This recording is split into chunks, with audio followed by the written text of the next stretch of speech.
La ley de Biot-Savart fue establecida por los físicos franceses Jean-Baptiste Biot y Félix Savart en 1820. De sus resultados experimentales, Biot y Savart llegaron a una expresión matemática que da el valor del campo magnético en algún punto del espacio. Esta es una de las dos leyes fundamentales de la magnoestática y es el equivalente a la ley de Coulomb de la electroestática. Veamos la deducción matemática. Ahora imaginemos que ya no tenemos una partícula puntual con carga, sino que ahora tenemos un trozo de alambre el cual transporta una corriente eléctrica. Entonces, lo que va a suceder es que si nosotros necesitamos calcular el campo magnético producido por este trozo de alambre, en este punto, ¿cómo lo vamos a calcular? Ya no vamos a calcular directamente el campo magnético. Lo que vamos a calcular es un diferencial de campo magnético para cada uno de estos puntos, debido a que lo que tenemos acá es un diferencial de longitud del alambre y por lo tanto también tenemos un diferencial de carga encerrado en ese diferencial de longitud. Ese diferencial del campo magnético va a ser igual a μ sub 0 sobre 4pi y luego, en lugar de tener una magnitud de carga, tenemos un diferencial de carga que se encuentra encerrado en el diferencial de longitud, multiplicado por la velocidad producto cruz, el vector unitario r dividido entre r al cuadrado. R es siempre la distancia de la carga hacia el punto de interés, en este caso del diferencial de la carga hacia el punto P. Entonces ya no trabajaremos con el diferencial de carga. Recordemos que el diferencial de carga es igual al número de portadores de carga por el área por un diferencial de longitud de la carga. Entonces la ecuación de diferencial del campo magnético va a estar dada por μ sub 0 sobre 4pi por la corriente del conductor. El valor de dl lo trabajaremos de manera vectorial como un vector cuya magnitud es la longitud del diferencial y cuya dirección es la dirección de la corriente. Por lo tanto, dl producto cruz el vector unitario r sobre la distancia que existe del diferencial de carga hacia el punto al cuadrado. Y esta es la forma en la que se calculan los diferenciales de campo magnético. Y el campo magnético total va a ser la suma de todos nuestros diferenciales de campo magnético. Por lo tanto, el campo magnético total es igual a la integral de μ sub 0 sobre 4pi por la corriente por dl producto cruz, el vector unitario r, sobre r al cuadrado. Y esta es la forma en la que se calcula el campo magnético sobre un alambre que transporta una corriente. A esta ecuación es la que se le conoce como la ley de Biot-Savart. De la expresión matemática podemos cuantificar campos magnéticos producidos por corrientes eléctricas de diferentes disposiciones geométricas, lo que nos lleva a los tres casos de estudio que desarrollaremos en nuestro módulo. El caso de un conductor recto, una espira circular y el interior de un solenoide. Veamos un ejemplo de cada uno de estos casos de estudio de la ley de Biot-Savart. El primero de los casos que vamos a evaluar para la ley de Biot-Savart es el caso de un conductor recto. Un hilo de cobre conduce una corriente constante de 155 amperes.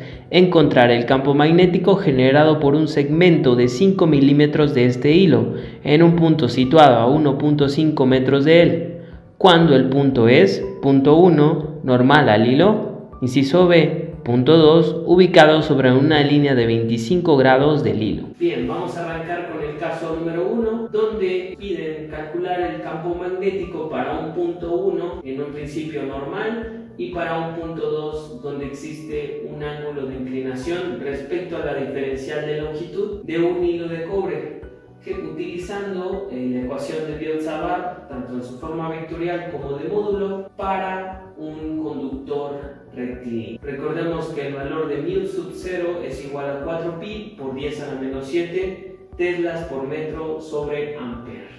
Nos piden calcular el campo magnético en un punto normal al hilo, a la diferencial de longitud que se encuentra en el alambre, que en este caso es de 5 milímetros. Si realizamos el producto cruz, bueno, podemos verificar que tenemos 5 por 10 a la menos 3 en dirección y para el diferencial de longitud y para el vector unitario de 1.5 metros respecto a donde se está midiendo el campo magnético en dirección J. Al realizar el producto cruz obtenemos el resultado de 7.5 por 10 a la menos 3 metros dirigidos en el eje Z negativo. ¿Por qué dirigidos hacia el eje Z negativo? Si aplicamos la regla de la mano derecha, ahora nuestro pulgar indicará la dirección de la corriente eléctrica que va en el sentido X negativo y las líneas de campo ingresan hacia el pizarrón. Ahora sí, sustituyendo en la fórmula de campo magnético para el punto 1, sabemos que es μ sub 0, es decir, 4pi por 10 a la menos 7 teslas metros sobre ampere sobre 4pi, multiplicado por 155 amperes, producto cruz del diferencial longitud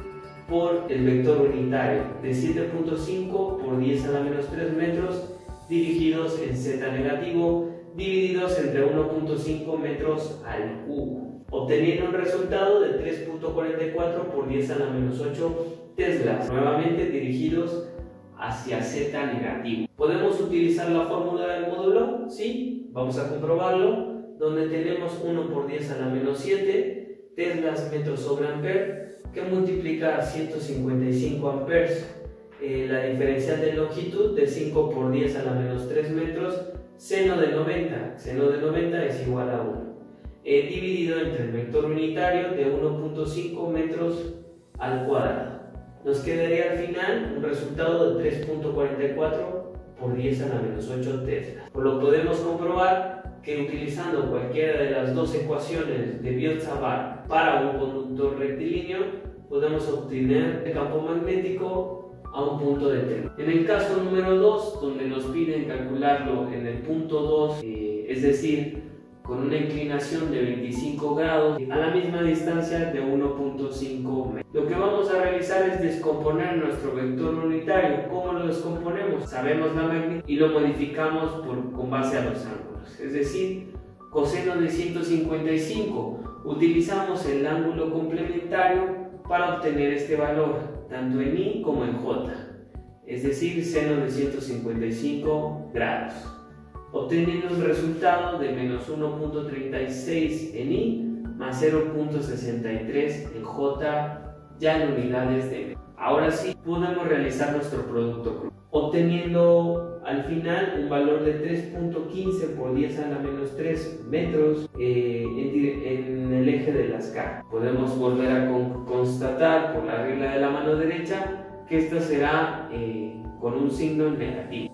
Ahora sí, aplicando el producto cruz para la fórmula del campo magnético, podemos utilizarla de la siguiente forma: 1 por 10 a la menos 7 teslas metros sobre ampere, que multiplica la corriente eléctrica de 155 amperes por el producto cruz de 3.15 por 10 a la menos 3 metros, dividido entre 1.5 al cubo, obteniendo un valor de campo magnético en un punto con una inclinación de 25 grados de 1.44 por 10 a la menos 8 tesla. Para el segundo caso, utilizando la ley de Biot-Savart, vamos a calcular el campo magnético debido a una espira circular. Por una espira circular de radio 30 centímetros circula una intensidad de corriente de 10 amperes. Determinar, inciso A, intensidad del campo magnético en el centro de la espira. Inciso B, en un punto situado a 700 milímetros sobre el eje de la espira X. Inciso C, calcule el flujo del campo magnético que atraviesa la espira. Para este segundo caso nos piden calcular el campo magnético en una espira circular. Nos indican que a través de esta espira circular fluye una corriente eléctrica de 10 amperes. Si hacemos la regla de la mano derecha, el pulgar en sentido de la corriente eléctrica, las líneas de campo salen sobre el eje de las X, ¿vale? Esa sería la dirección del campo magnético para este problema. Nos indican que el radio es de 30 centímetros, es decir, 0.3 metros, y nos piden calcular el campo magnético al centro de la espira y posteriormente a 700 milímetros sobre el eje de la misma. Recordemos las ecuaciones de Biot-Savart para el cálculo del campo magnético en el centro de una espiral y sobre el eje de una espiral. Bien, en el inciso A es muy sencillo, solamente sustituimos los valores. Recordemos que el valor de μ sub 0 es igual a 4pi por 10 a la menos 7 teslas metros sobre amperes, multiplicados por la corriente que fluye en toda la circunferencia o en toda la espiral, que son 10 amperes, dividido entre 2 veces el radio, obteniendo un valor del campo magnético de 2.09 por 10 a la menos 5 teslas. Ahora nos vamos al inciso B, donde nos piden calcular el campo magnético fuera del centro a una distancia de 700 milímetros. ¿Cuál va a ser el campo magnético a esta distancia? Con base a lo que ustedes pudieron experimentar en la parte de la práctica de laboratorio, podríamos deducir que el campo magnético será menor a una distancia alejada del centro de la espira, debido a que el campo magnético es inversamente proporcional a la distancia. Ocupando ahora la ecuación de Biot-Savart para el cálculo del campo magnético sobre el eje de una espira, sustituimos 4pi por 10 a la menos 7 teslas metros sobre ampere dividido entre 2 multiplicado por el radio 0.3 metros al cuadrado dividido entre 0.7, que es la distancia en donde deseo conocer el campo magnético, al cuadrado más 0.3 al cuadrado. Todo esto elevado a la 3, obteniendo un campo magnético de 1.28 por 10 a la menos 7 tesla.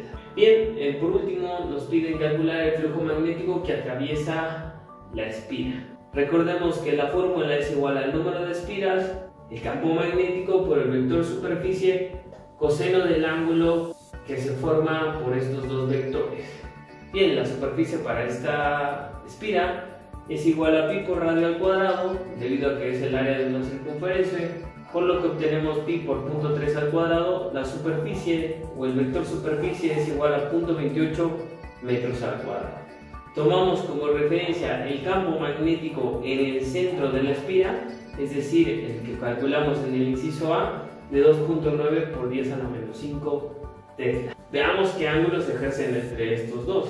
Tenemos el vector superficie que sale del área de la circunferencia y el vector campo magnético que, como pudimos corroborar con la regla de la mano derecha, de igual forma sale del plano YZ, por lo que el ángulo que forman estos dos vectores es igual a 0 grados. Sustituyendo la fórmula final, tenemos una espira, es el número 1, multiplicado por el campo magnético en el centro de la espira por el vector superficie de 0.28 metros al cuadrado, multiplicado por el coseno de 0, que esto es igual a 1.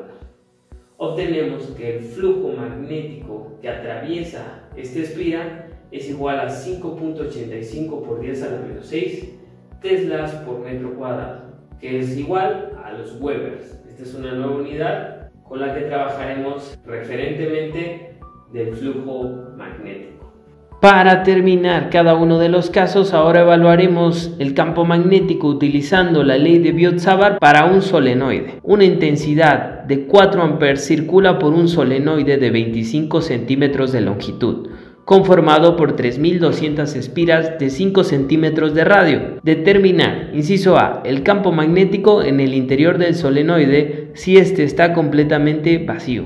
Inciso B, el campo magnético en el interior del solenoide si en el interior de este hay un material con permeabilidad magnética relativa igual a 1150. La longitud del alambre que se ha utilizado para fabricarlo. Bien, para el último caso vamos a realizar el cálculo del campo magnético utilizando la ley de Biot-Savart para un solenoide. En el problema nos indican que tenemos un solenoide de 3200 espiras por el que pasa una corriente eléctrica de 4 amperes. La longitud que tiene este solenoide es de 25 centímetros con un radio de espira de 25 centímetros.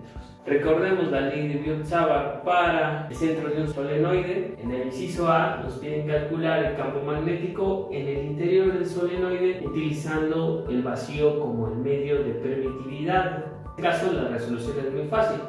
4pi por 10 a la menos 7 teslas metros sobre ampere multiplicado por el número de espiras y la corriente eléctrica que transita alrededor de todo el solenoide dividido entre 0.25 metros, obteniendo un valor de campo magnético de 6.43 por 10 a la menos 2 teslas.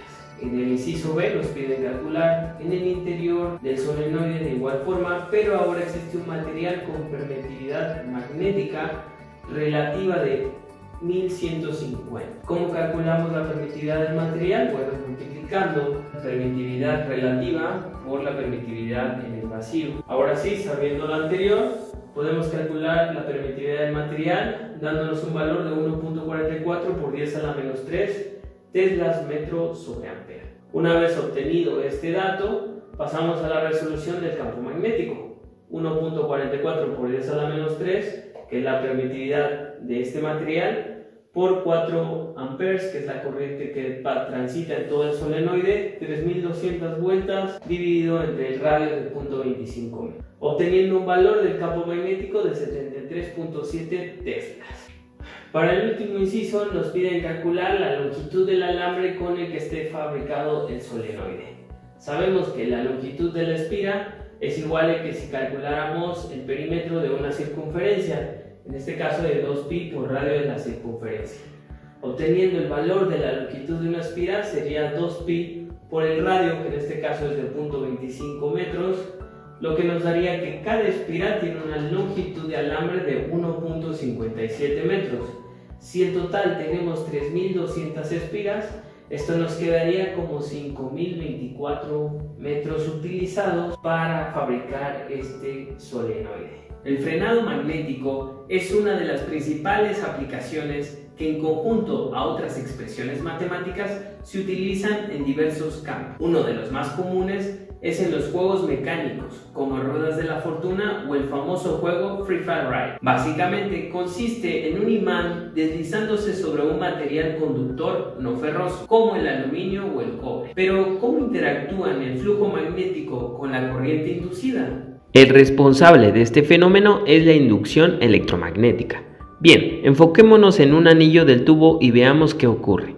El imán, al caer, está creando un campo magnético que cambia con el tiempo, lo que genera una corriente eléctrica en el anillo. Esta corriente a su vez crea un campo magnético con la orientación similar al imán que cae. Si simplificamos los campos, podemos ver cómo se están acercando polos iguales, lo que genera la fuerza desconocida. Es más, cuando el imán atraviesa la espira, la corriente cambia de sentido, lo que cambia la orientación del campo magnético, preservando el sentido de la fuerza magnética. Este efecto ocurre en todo el tubo. El campo inducido es proporcional a la corriente, la cual es proporcional a la velocidad con la que varía el flujo magnético creado por el imán. Esto da lugar a que esta fuerza magnética dependa de la velocidad. Este fenómeno no ocurre en un tubo no conductor, porque no hay cargas libres disponibles. Ahora nos planeamos el siguiente reto. ¿Cómo podemos magnificar este efecto, puesto que el campo magnético inducido depende de la corriente inducida, que a su vez depende de la variación respecto al tiempo del campo magnético del imán?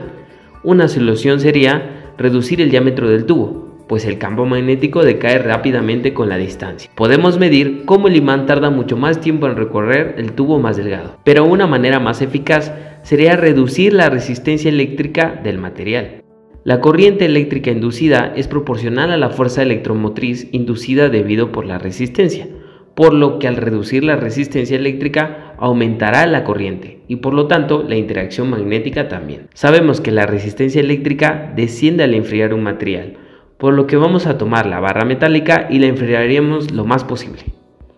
Si volvemos a dejar caer el imán por el tubo, podemos ver cómo tarda mucho más en recorrerlo. De hecho, tarda más del doble del tiempo que el tubo a temperatura ambiente. Entonces, ¿qué ocurriría si utilizamos un material con resistencia igual a cero, cuyas corrientes no disipan? Es hora de la experiencia extra. Los superconductores son unos materiales cuya resistencia es cero por debajo de una determinada temperatura. Vamos a comparar qué ocurre cuando dejamos caer el imán por un tubo de cobre enfriado a menos 77 grados respecto a un tubo de un material que es superconductor. A esta temperatura, al dejar caer el imán, vemos cómo se queda flotando. La fuerza gravitatoria ha sido igualada a la fuerza magnética. A pesar de que está quieto, las corrientes inducidas se mantienen en el tubo, que son de hecho las que hacen levitar el imán. Podemos ver que si dejamos de enfriar el tubo, este pierde su superconductividad y el imán acaba finalmente cayendo. Bien chicos, esto sería todo por el video del día de hoy y estamos más que preparados para nuestra sesión por Zoom. Chao.